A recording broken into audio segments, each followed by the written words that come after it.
Okay. Real. So we're going to do the last post in C. It's a pretty easy piece because it's only got 5 notes. Yes. Well, especially when we do it in C. C. G, We do it in C, which really suits G. the uke. 5 notes. Yeah. I did ask you about the fermata. Yeah, the fermata, the little eyebrow thing, I call it an eyebrow. The idea of a fermata is that you hold the note a bit longer than the printed length of it, the note value, and it's up to your discretion as to how much longer you hold that for. And you don't count through it, you don't like add a whole extra beat or a proportion as such. So it's an intuitive, it's totally intuitive thing. And the concept is to make it feel like it's the end of a phrase or something.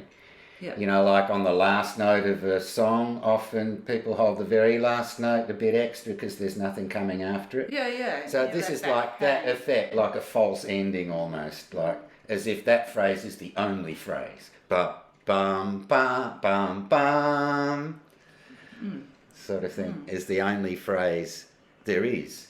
And then you just wait, and then there's a rest after it anyway, but you kind of can make that longer too. The last post isn't actually a rhythmic piece, so it's not really designed to play in strict time. Yeah, okay. Bum, bum, bum, bum, bum, bum, ba-dum, bum, bum, bum, ba-dum. Yeah, it's too stiff that way, isn't it? Bum, bum, sort of thing. So that's something you can do with a solo instrument you couldn't do with a group of instruments. With a group, you'd have to organise it. You'd have to, in a big group, you'd have a conductor. Like that's what conductors do in orchestras. They're the variable metronome for an orchestra, if you like. Yeah, and they're responsible for the overall interpretation. Yeah. But in a small group, like a band, if it's just a trio or a quartet or something, you just rehearse it. And take cues off each other. Everyone knows how that feels. Whoever's playing the most significant part of that phrase would probably determine the exact cut-off point, and they would kind of mini-conduct the other members of the band. The other members of the band would look to them so for that we'd cue. be looking for those cues. Yeah. It's a bit like singers kind of tend to work like that if they don't play an instrument. The accompanist has to follow the singer. Yeah. You know, and if they pause, the accompanist has to learn how much to pause and watch them like a hawk. So the minute they look like they're about to sing the next note, yeah, that's they're actually in there, a real thing with your band and with your orchestra too. How when you're first playing together, you're still learning how to read each other's cues, and after a little while, it's just it certain becomes eyebrow lifts, that's it. body language, and it's body everyone language. knows what's That's exactly what it is. is. It's body language, and you take cues off each other, and whoever's got the most obvious cueable bit in their part, which might not be the singer for every phrase, because there might be like answering phrases or turnarounds played by the instruments and not by the singer. In which case they'll determine how long to hold it for. So it's not like it has to be necessarily like a conductor in an orchestra, one person that does it for everything. It just depends on whose musical part for that moment in the music contains the cue. Okay. Yeah, that makes sense. Anyway, the idea is for a piece like this, you don't count it strictly. You kind of play it as you feel it. Yes. Bum, yes. bum. Bum, bum. Yeah. Bum, bum, bum, ba-dum, bum, bum, bum, ba-dum. Yeah. Well, I know bum, bum. when I'm in my driveway in the dark waiting. Yeah, in the drama of that moment, like dawn service, I want that to hang. There's a certain tension that comes with that space, and I totally want that there. Yeah, I just realised I sang that in a completely different key. Relative key. Bum, starting bum. note makes the point. Yeah. Bum, bum. That's where we should have been. And talk about keys. That's what we were talking about before, Yeah. like whether to do it in C or in B flat. C is the lowest note on a normally tuned ukulele. Yeah. And you need the first note to be the lowest note. So if you played it in B flat's 2 frets or 2 semitones below C. Yeah. Now you said that your uke has got a low G string, like a guitar would have. So you could actually play the 3rd fret on the G string, and that would be 2 semitones below. That would give you a B flat.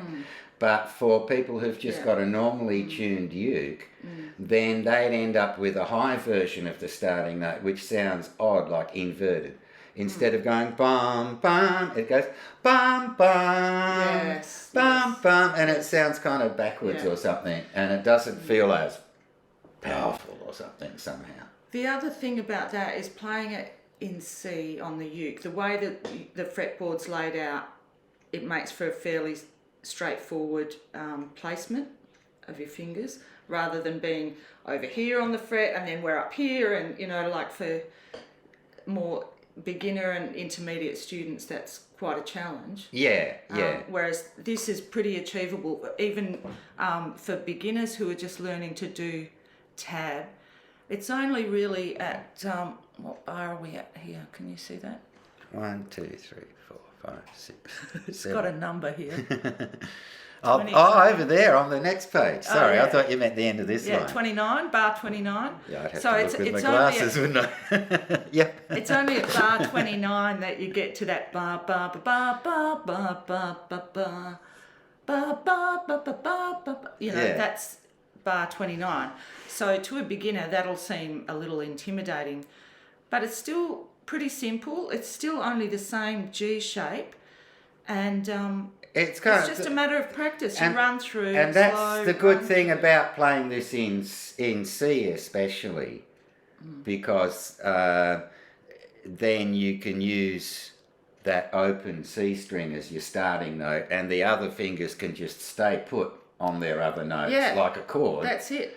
Because effectively a bugle's tuning is to the notes of a chord. It can't play any notes except the notes of the chord. 5 notes.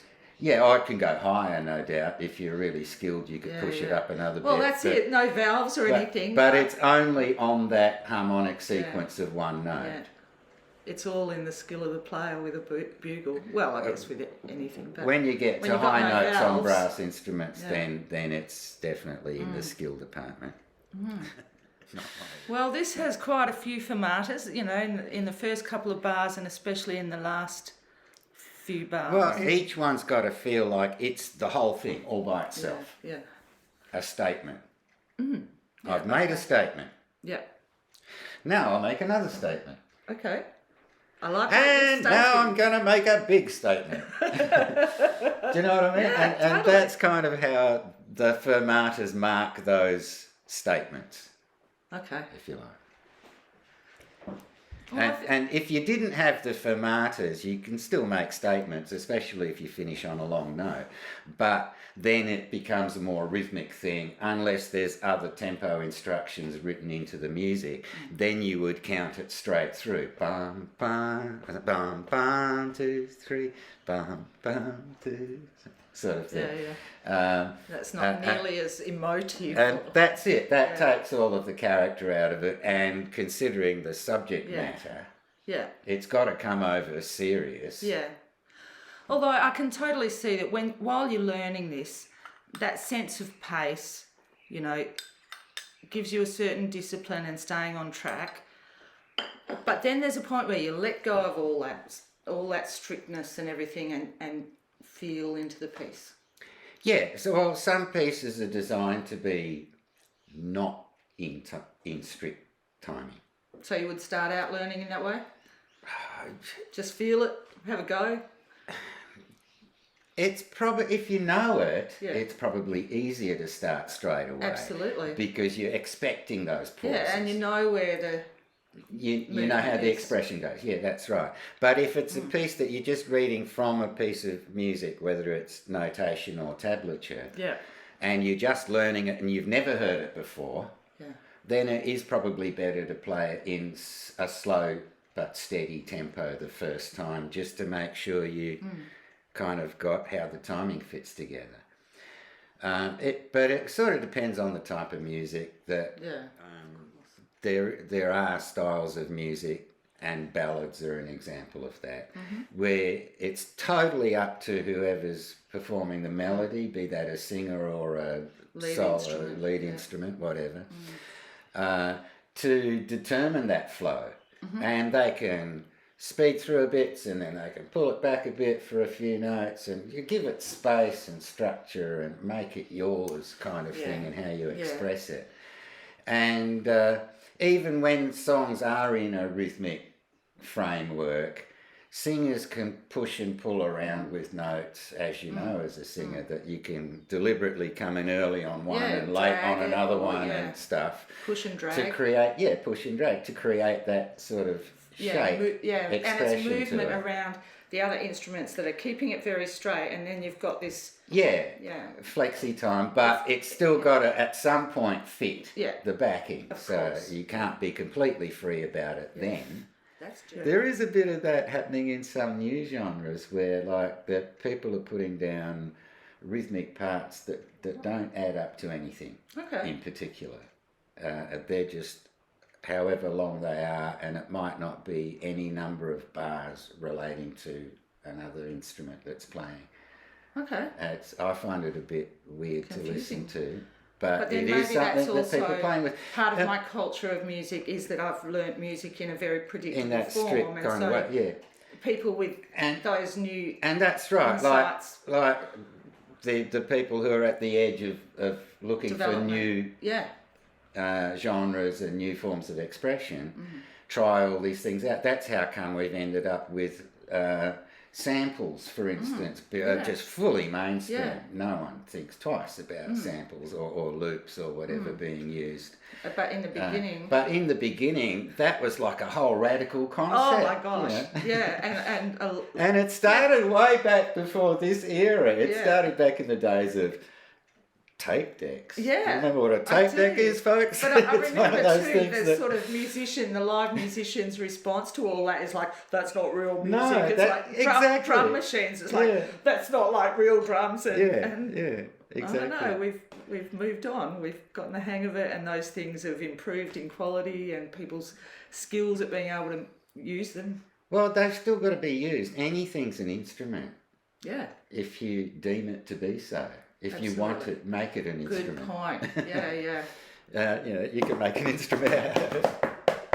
Benchtop or whatever, anything can be an instrument. And so like the people who are really creative and looking for the options beyond the current scope, look at anything that comes in like new technology, like for instance the original tape recorders, the reel-to-reel tape recorders, and then they started recording the sound of a chair sliding on the ground. And then pitch that. And then, well, maybe not in those days, but at least, they could at least speed it up or slow it down, and so the pitch and time would change. But or even just use it in amongst normal instruments, which in itself was a really radical thing to do. Yeah, well, we've got plenty of music that has that thing that's one note. Yeah. That just happens in a certain way that that one note makes a hell of a difference. Yeah, for sure. Thanks for talking. Thanks for talking us through the last post.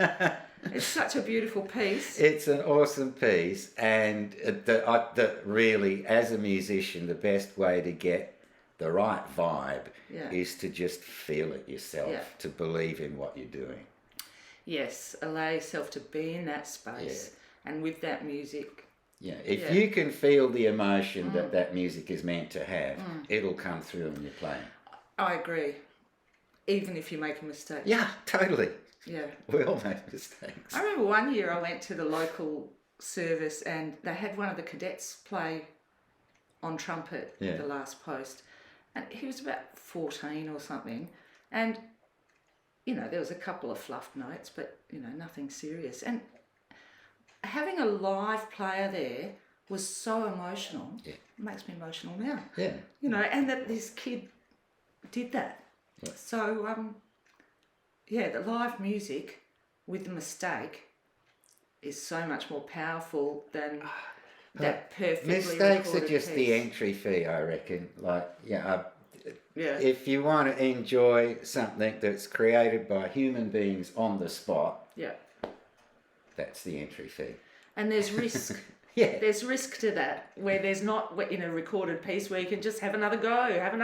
That's it. That's it. Yeah. That's it. And we're all human, so there are bound to be odd little mistake here or there. If there wasn't, you'd kind of worry that it was not real almost. Yeah. Yeah. That's not to denigrate No, top quality but artists who've trained out all of their mistakes. A personal connection that's not there there is with a live musician in your space. A level of honesty, really. Yeah. Thanks so much. Cheers. Happy. Right, Happy coffee time? Absolutely.